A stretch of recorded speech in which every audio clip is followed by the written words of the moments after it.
Hello, I'm Mark Price. I'd like to talk to you today about greatness. One of my favorite plays by William Shakespeare, one of his comedies, is Twelfth Night. And I had the honor of playing the part of Sir Andrew Aguecheek in that wonderful comedy. But there's another part in the play called Malvolio. And Malvolio is funny, and he's got a variety of good lines, but one of them that stands out is he says, "Some people are born great, some achieve greatness, and others have greatness thrust upon them." So today I'm going to talk about greatness.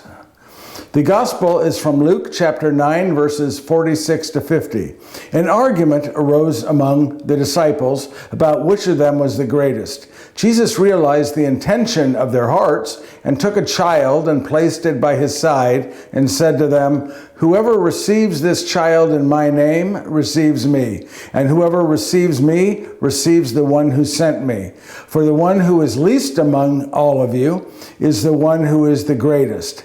Then John said in reply, "Master, we saw someone casting out demons in your name, and we tried to prevent him because he does not follow in our company." Jesus said to him, "Do not prevent him, for whoever is not against you is for you." The gospel of the Lord. So here we have the apostles arguing about who's the greatest. Now let me put this into context. Jesus has just healed a young boy who was filled with demons. Jesus has just told them for the second time that he's going to die, he's going to be betrayed, and he's ultimately going to die, and then on the third day rise from the dead. So here the apostles saw Jesus perform a great miracle, and they're more concerned about who's the greatest. They just heard Jesus tell them for the second time that he's going to die, that he is going to be betrayed by someone there, and yet they're more concerned with themselves and who is the greatest. And by the way, they're not that far away from all of us. We think what we want is so important that we don't even listen to what's going on. There was a man who asked a woman to marry him, and her answer to him after he got up the courage to say, "Will you marry me?" her answer was, "Do I look heavy in this dress?" So we should pay more attention to other people. We should be willing to listen to what's going on around us. There's nothing wrong with feeling great or wanting to feel great, because that comes from our ego, and ego is a gift from God. There's nothing wrong with an ego. There is a problem when your ego takes advantage, when our ego becomes more important. We must be able to control that ego. So somebody who was there at the time was Doubting Thomas. And so he has a comment, some thoughts on who was Jesus' favorite and who was the greatest. So Doubting Thomas in his own words. "I was born and raised in Bethsaida in Galilee, and I was raised by my father to be fisherman. But my father was a person who died young, and so then I was raised by his brother, my uncle, who was a builder, and I was raised then to be builder. In my day, to have two professions, fisherman and builder, that's remarkable."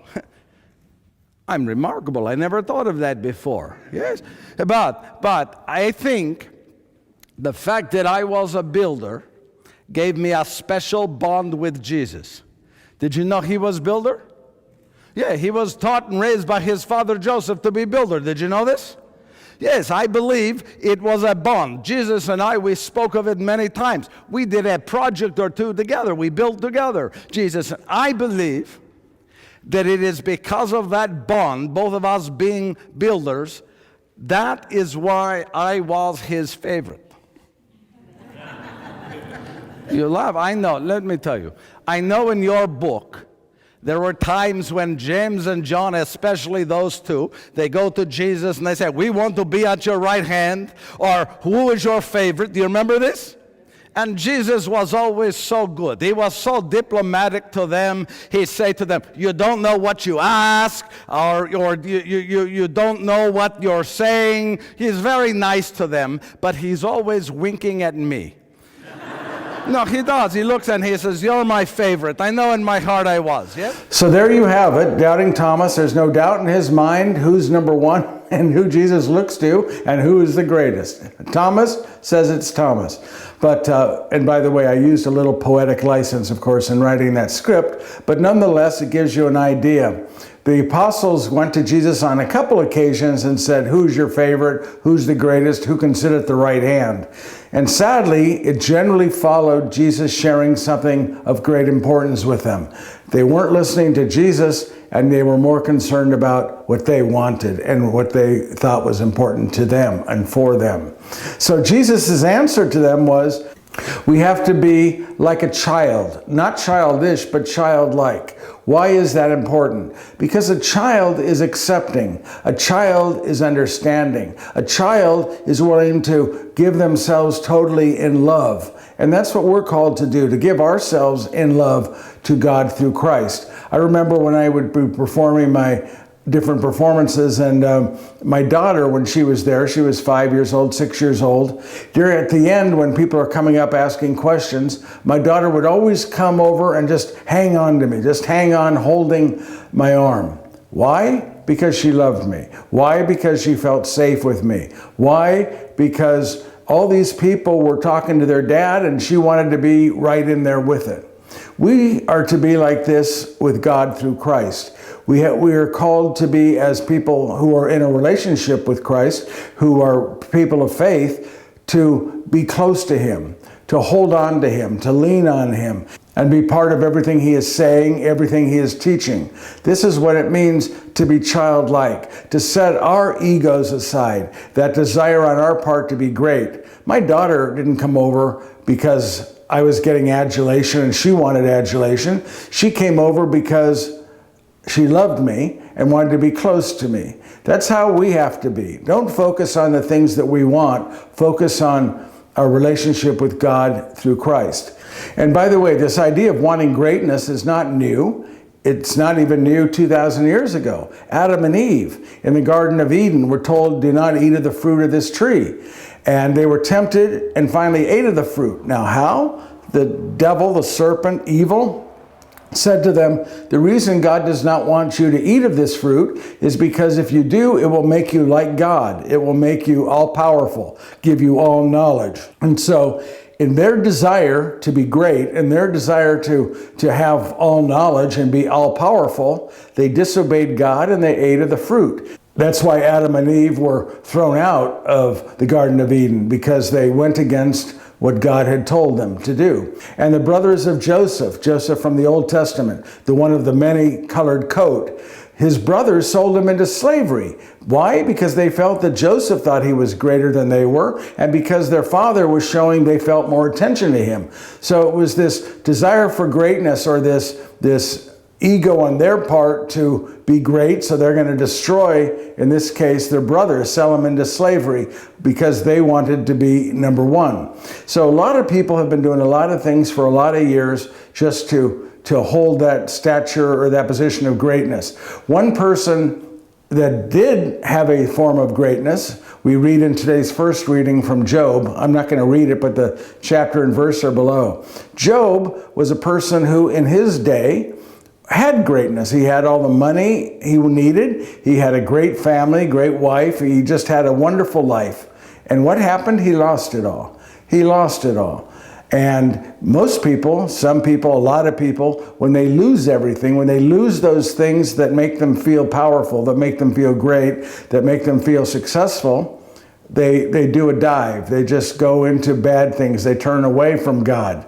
How was Job able to survive? How was Job able to rise up and in essence begin again?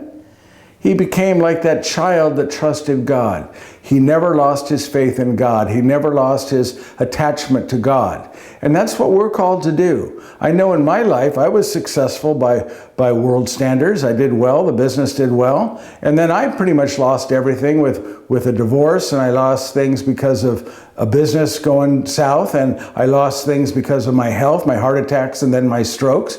So I pretty much lost everything. And a lot of people would say, well, boy, how do you survive that? How do you rise above it? Well, I did it being like Job. Like a child, I kept myself attached to God. I never lost sight of my faith in God, my faith in the God who saved me, my relationship with Jesus Christ. So that's how I did it. So in today's readings, we hear about the apostles arguing about who's the greatest, and Jesus saying that basically none of us are the greatest. All of us are equal in the eyes of God. We in our lives should not strive for greatness, but rather focus on the one who truly is great, which is God. And if our lives get upturned, we should, like a child, we should be drawn to the side of God through Christ and put our faith in Christ to survive that tough time that we're going through. And I'm going to end with this Serbian proverb. It says, "Be humble, for you are made of earth. Be noble, for you are made of stars." We all have the potential for greatness. We are all great in the eyes of God. But let us, in our own lives, look for the greatness in each other, not just in ourselves. Let's look for the ultimate greatness in God and realize that no matter what happens to us on this earth, the one that we should lean to, like a child leans on their parent, like my daughter Haley used to lean on me, let us be like that and lean on God through Christ on a daily basis. Amen? This is Mark Price. Thanks for listening.